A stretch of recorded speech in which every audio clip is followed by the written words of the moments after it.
Assalamualaikum warahmatullahi wabarakatuh. Selamat datang di podcast dadakan.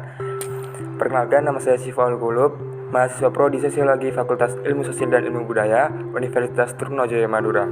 Di podcast kali ini saya akan membicarakan tentang implementasi industri mebel kusen Bapak Sari di Jalan Semarang nomor 57 BB Surabaya. Industri mebel milik Bapak Sari dinamakan dengan Utranumas yang bisa membuat kusen, pintu, jendela, PRT, dan lain-lain. Utranumas terletak di Jalan Semarang, Kecamatan Bubutan, Kabupaten Surabaya. Letak industri mebel milik Pak Sari ini letaknya di samping jalan raya dan dekat dengan Kampung Ilmu di Jalan Semarang. Awal mula berdirinya industri mebel ini pada tahun 1985-an dengan modal ratusan juta.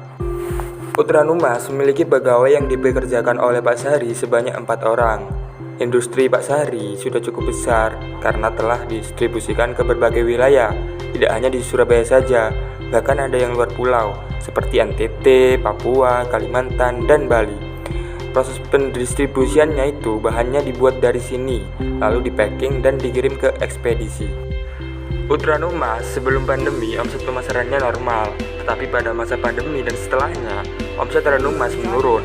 Hal ini menjadi skala prioritas untuk saat ini, yaitu pemasaran, karena di masa pandemi omset yang dihasilkan menurun daripada sebelum masa pandemi. Konsumsi yang dibutuhkan ini antara lain adalah bahan baku. Bahan baku yang dibutuhkan meliputi bahan-bahan dasar pembuatan kusen seperti kayu dan triplek. Untuk jenis kayunya meliputi kayu jati, kayu meranti, juga kayu damar. Pembuatan kusennya memakai alat seperti gergaji, mesin serut, palu, prusut, bateran, bor, alat pahat, siku, dan juga sketsa gambar pada kusen yang akan dibuat. Dalam wawancara kemarin, saya memberikan pilihan nilai dari 1 hingga ke 10 kepada Bapak Sari dan menjelaskan kepada beliau bahwa beliau harus memberikan nilai untuk setiap permasalahan yang dihadapi oleh Utranumas. Dan berdasarkan hasil wawancara, nilai skor tertinggi menunjukkan pada permasalahan yang pertama, pada mengembalikan omset yang menurun setelah pandemi Covid, sebanyak 8 skor yang diberikan oleh Bapak Sari. Permasalahan yang kedua adalah pada waktu proses distribusi, memberikan penilaian skor sebanyak 4. Kemudian setelah penilaian scoring dari permasalahan sebelumnya, maka disusun saran-saran yang tetap guna mengatasi permasalahan tersebut. Permasalahan yang pertama adalah langkah untuk mengembalikan omset yang menurun setelah pandemi Covid.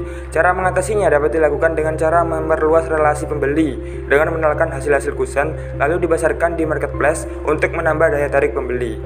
Permasalahan selanjutnya yang menjadi skala prioritas adalah waktu pendistribusian luar pulau yang kadang terkendala oleh cuaca dan permasalahan lainnya. Kemudian untuk mengatasi permasalahan tersebut yaitu sebelum waktu pengiriman, alangkah terlebih dahulu disesuaikan dengan cuaca dan kesiapan teknis operasionalnya. Sejak munculnya pandemi Covid 1 tahun yang lalu, banyak perubahan dan juga pengaruh yang kurang baik seperti merosotnya ekonomi masyarakat. Hal ini juga dialami oleh industri-industri kecil seperti industri Utranumas milik Bapak Sari. Pemilik usaha industri mebel Bapak Sari yang sudah jalan sejak tahun 1995, sebelum adanya pandemi Covid ini, usaha Bapak Sari dapat dikatakan cukup maju dan berkembang karena begitu banyak hasil produksinya yang terjual. Namun semenjak adanya pandemi menyebabkan mebel Bapak Sari mengalami penurunan omset. Sampai-sampai beliau bilang untuk bisa bayar gaji karyawan saja sudah cukup. Memang dampak dari pandemi membuat usaha mebel Bapak Sari mengalami kesulitan di masa pandemi dalam menjalankan produktivitas mebelnya. Dari penjelasan tadi, kita bisa menganalisis dengan analisis SWOT. Analisis SWOT merupakan singkatan dari Strength, Weakness, Opportunities, and Threat. Strength adalah kekuatan. Utranumas memiliki kekuatan seperti kualitas kayu yang bagus, dan yang kedua, distribusi produk kusen Utranumas ini telah tersebar ke berbagai kota, bahkan pulau-pulau di Indonesia. Yang ketiga, bisa membuat tempat tidur, kusen pintu, dan jendela, dan lain-lain. Selanjutnya, opportunis atau peluang. Masyarakat pasti membutuhkan kusen untuk membuat rumah ataupun kantor. Yang kedua, banyak bahan baku tersedia di situ. Dan yang ketiga, letak lokasi industri di samping jalan raya sekitar Jalan Semarang dan dekat dengan perkotaan, sehingga menarik minat warga sekitar ketika melewati wilayah tersebut. Oportunis atau peluang. Masyarakat pasti membutuhkan kusen untuk membuat rumah ataupun kantor. Dan yang kedua, banyak bahan baku tersedia. Dan yang ketiga, letak lokasi industri di samping jalan raya sekitar Jalan Semarang dan dekat dengan perkotaan, sehingga menarik minat warga sekitar ketika melewati wilayah tersebut. Dan yang terakhir adalah threat atau ancaman.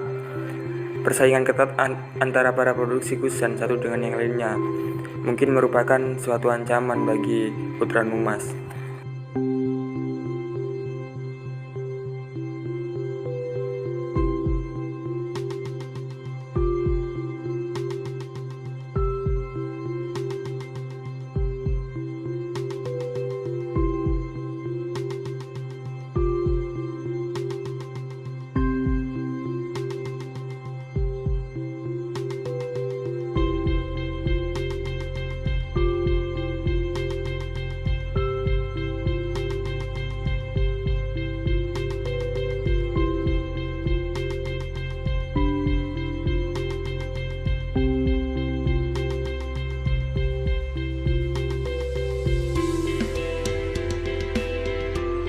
Sekian dari saya, terima kasih telah menonton dan menyimak video ini. Selamat datang di podcast dadakan selanjutnya. Assalamualaikum warahmatullahi wabarakatuh.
Audio Visual